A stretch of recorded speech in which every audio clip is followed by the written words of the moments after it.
Hello and welcome to another video from Fantasy Football Scouts. Today I'm joined by Neil to discuss the Game Week 22 lineup and injury news from this week's press conferences. Neil, welcome. How are you?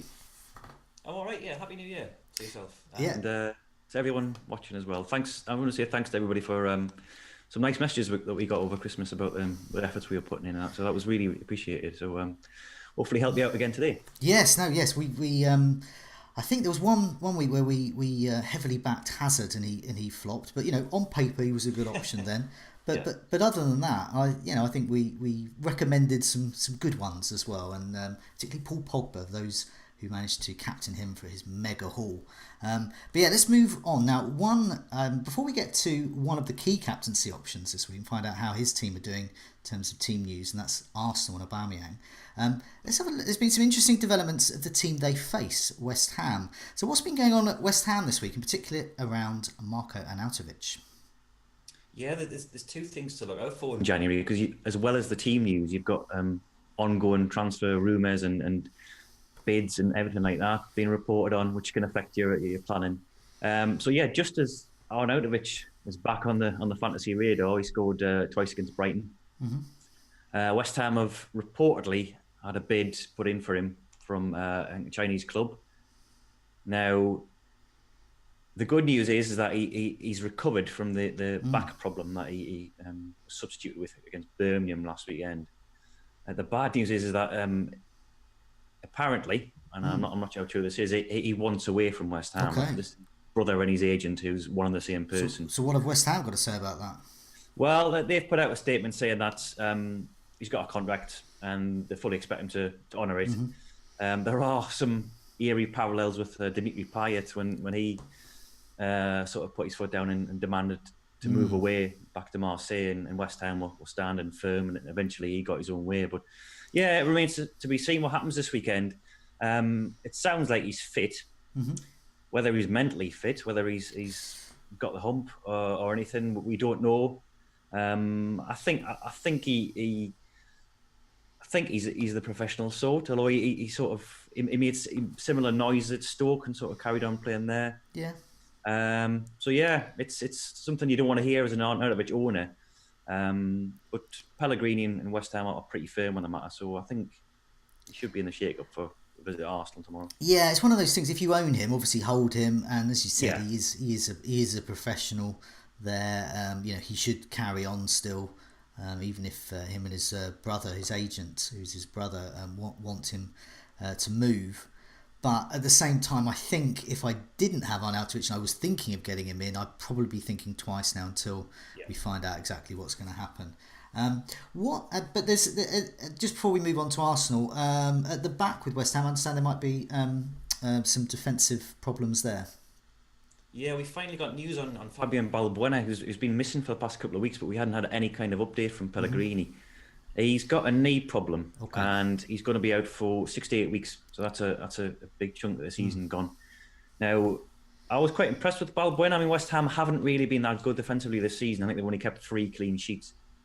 But he was definitely the pick of the centre-halves, I thought, before we got injured. And we've got Diop and Ogbonna at centre-half now, who I think are half-decent options, but definitely inferior to Balbuena. And I think if you were an Arsenal owner, an owner of the likes of Aubameyang or Lacazette, then this is one of those fixtures that looks tricky on paper. And West Ham have got a decent record against the sort of the big teams, but this is the sort of fixture where Arsenal could sort of run riot in. I think West Ham are sort of Pellegrini's got them playing in an attacking manner, but they look ropey against Brighton at the back. And it's an interesting one. This, I think, it definitely weakens them from a defensive point of view. And as we say, I think only Fulham have conceded have recorded fewer clean sheets this season than West Ham. So, that does. I mean, I don't own Aubameyang, and he is the player I fear this week, and especially with that news there that West Ham defence has been weakened. But what else is happening on the Arsenal camp? Now, they've had a number of players out injured. Any news on who if any, of them are going to return? Well, yeah, the same logic applies to Arsenal as it does to West Ham. I mean, they're defensively suspect as well. So if you've got a West Ham asset, then you'd be confident of a return tomorrow as well. They have got some numbers back. Mustafi, Monreal, Bellerin, from a defensive point of view. So you could see Mustafi and Monreal at centre back if they persist with a three-man back line, and Bellerin could threaten Maitland-Niles perhaps on at right wing back. Mesut Ozil's also back as well, so he could come into contention. Tearing himself away from Fortnite to struggle onto the pitch. Yeah, fortnight on fortnight, he said. Yeah. I think but he's back in the reckoning now. But yeah, other than that, I think that it's a relatively clean bill of health. I mean, all of those players have still got to be assessed, but they're back in full training anyway. So I think they've just got the long-term injury doubts, such as Welbeck, Oldham, and Mkhitaryan. So it sounds like they're Arsenal in better shape, West Ham in worse shape. Yep. Yeah, I'm even more nervous now as a non-Aubameyang owner. Another popular captaincy option, my current captain, is Mo Salah, who travels down to the south coast to Brighton. But what shape are the rest of Liverpool in as they make that trip? Yeah, from an attacking point of view, pretty good. You know, all the big hitters are all right. I think you might see a 4-2-3-1 again tomorrow with the usual front three plus Shaqiri. Defensively, they're still struggling. They already had Gomez out. Now they've lost Dejan Lovren, who picked up a hamstring injury very early on in the FA Cup match against Wolves. He's going to be out till after the Crystal Palace game, so that's game week 23. So he'll return at the end of January for game week 24. Now, Joel Matip is back in training as of yesterday. It would seem like a bit of a stretch for him to play away at Brighton, possibly up against a battering ram like Murray, when he's just come back from I think a fractured collarbone it was, and he's only had a couple of days of training. And Klopp was effectively talking up the prospects of Fabinho at centre half alongside Van Dijk in his press conference. He basically brought the subject up unprovoked. So it sounds like Fabinho's going to drop back into centre back position. But I would expect to see otherwise a full strength backline with Alexander-Arnold, Robertson, and Van Dijk.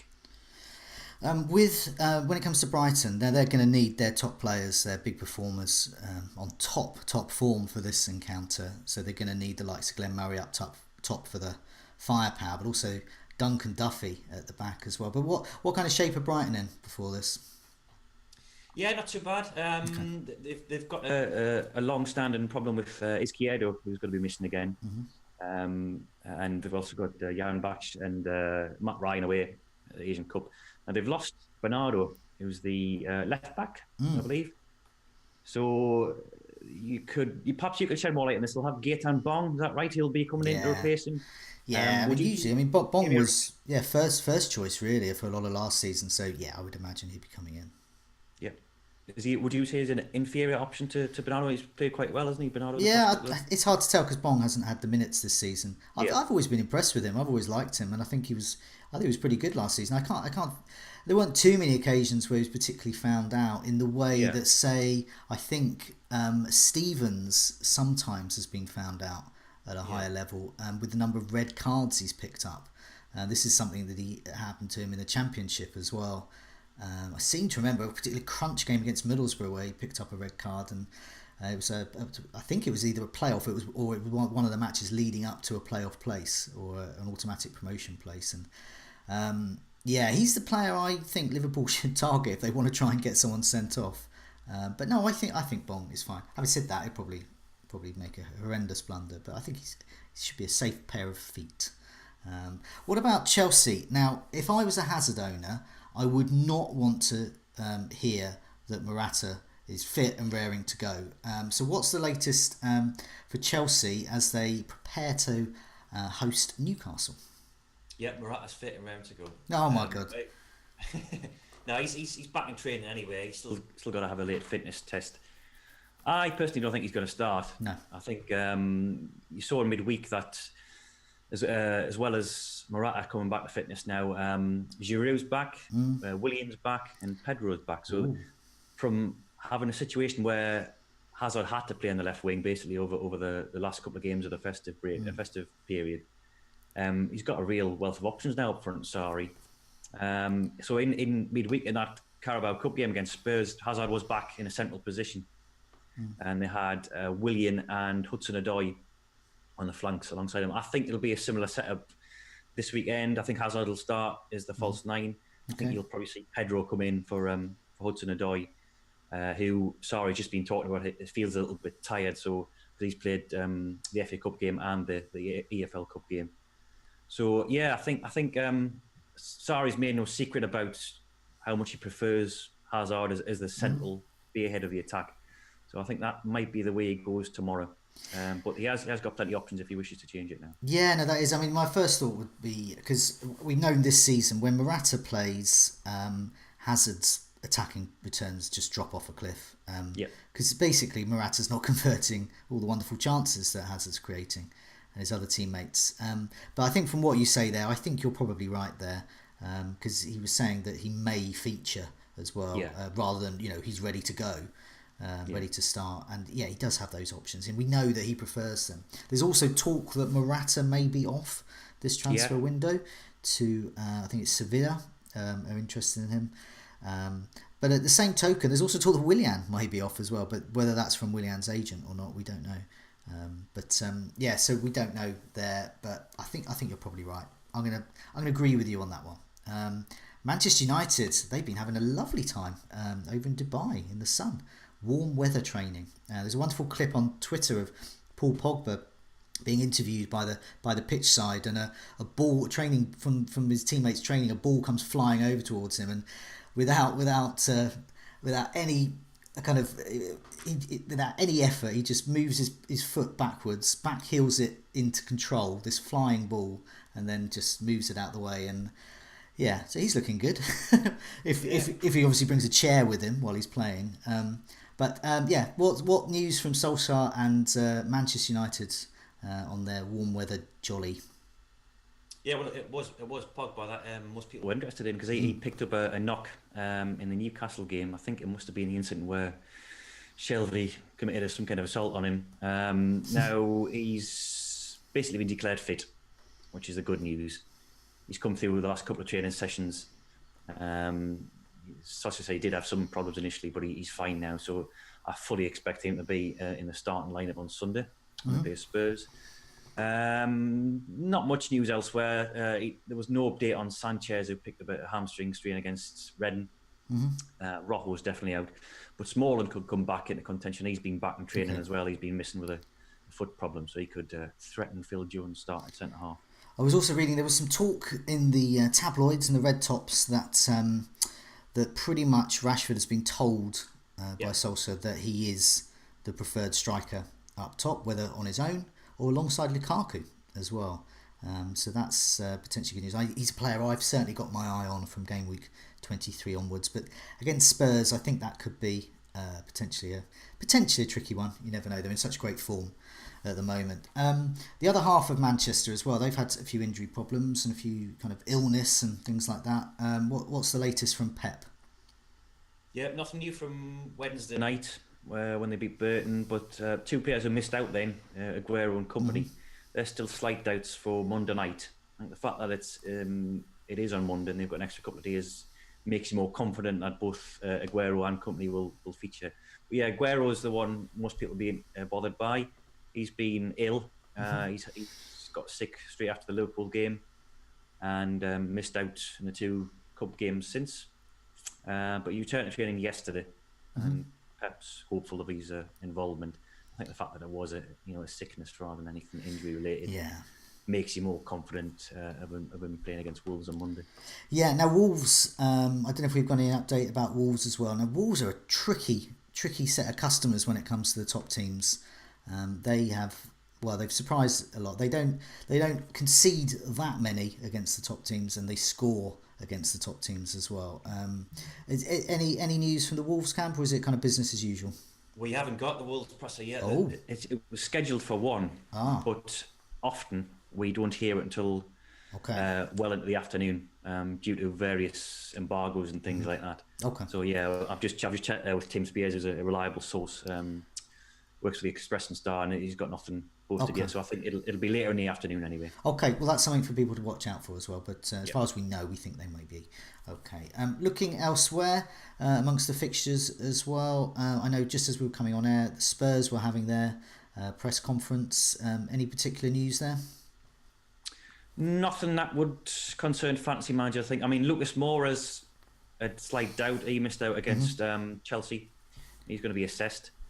But I think I'd probably expect that front four of Kane, Son, Eriksen, and Ali to start again. This will be Son's last match before he jets off to the Asian Cup. Okay. So I'd fully expect him to start. But Tongan's possibly back as well. He's been out for a while, so he could add to the option at centre half. Yeah. Elsewhere, now I noticed Southampton. There's been quite a few issues around there. Now Southampton are an interesting team at the moment. They've got a really good run of fixtures coming up, and they've got a hell of a lot of good budget options as well, right across the positions really, but also a number of injuries and players are also moving out as well. So what's the latest with Southampton's troops? Yeah, they're top of our season ticket, I think, for the next 6 or 7 weeks. I'd written something on Redmond and Armstrong during the week on the site. I think the problem, as you say there, the problem with, like, for example, Armstrong's creativity is that who's going to finish off the chances he's creating because, Ings is out. He's hamstrung. He might come back in game week 23. Obafemi's still out. Austin's just been hit by a too-much domestic ban. Yeah. Gabbiadini's just been sold in the last half an hour officially. They've just confirmed that, which leaves Shane Long as their only striking option up front, I think, for the moment. Wow. Redmond can play there as well. But they're playing Leicester this weekend. So if you're an owner of Pereira or Chilwell or Maguire, then clean sheet's looking good. Definitely, yeah. I mean, when you read off that list of, it's not the most inspiring list of strikers as it is, but at least they're strikers. But you're left with Shane Long. No disrespect to Shane Long, but God bless him. He's it. So if I had a Leicester if I had a Leicester defender, I'd definitely be fielding them for this. They look great. I'm not going to go as far as say captaincy, but they are a good. I should just point out while we're on the subject of Southampton that Yoshida's off to the Asian Cup as well. Okay. He already left. Hassan Huttle's actually one of the more helpful fantasy bosses, and he's pretty much confirmed that Jack Stevens is going to take his place. Okay. So So it'd be Stevens and Bednarak definites there. Yeah, with Vestergaard as well if he sticks with a three-man back line. And just while we're here, anything else of note? Any other press conferences? Yeah, it's been a really busy day. Earlier this morning, Bournemouth gave a press conference, Eddie Howe, and 3 big names from a fantasy perspective are all doubts for Sunday. I think they're playing Everton. Okay. Yeah. So Ryan Fraser and Callum Wilson both got hamstring problems, and Josh King is ill. Now, I saw some training photos on Wednesday, and Fraser was taking part, which is a good sign on that front. There was no sign of Wilson or King. King's with it again, like Aguero, with it being an illness. You think he's got a good chance of recovery, but I think I'd be slightly wary if you're a Wilson owner. Again, much like Arnautovic, don't sell if you've got him. Yeah. But enough doubt to not buy if you're thinking about it, especially with Everton's.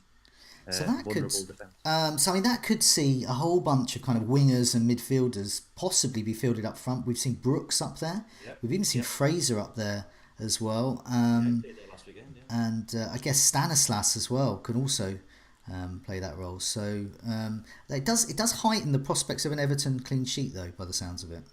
Yep. Yeah. Yeah. Well, it's which have been few and far between. I think, as Lucas Dean owners will tell you over the last 8 game weeks. I think it is. They haven't got one clean sheet. Yeah. And Bournemouth's in fine goal scoring form after that 3-3 draw. But there was some big names potentially out. But we'll wait and see how it pans out over the next 48 hours. All 3 of them could play.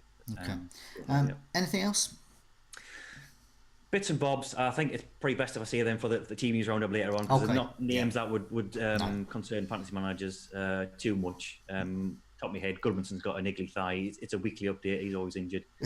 Okay, a niggly thigh, and I had Benteke soon to Oh yes, return. Benteke. Yeah, Soon see. to return, but of no interest to anyone probably. No, yeah, he's he could be the what is he a budget striker or is he mid price? I can't even know, don't know what I he wouldn't is. use the word budget. There's probably a lot of other words you'd use He's over before the word 6 million. striker. Yeah, so yeah, actually Hodgson said he's imminent. He returns imminent, but it might not be this weekend. So Okay. That's something to cheer Palace fans up. His return will be imminent, and no doubt his goals will be imminent Oh, yeah. right up until game week 38. For now, Neil, thanks so much for joining me, and good luck with the game week. Yep, same to you. See you soon.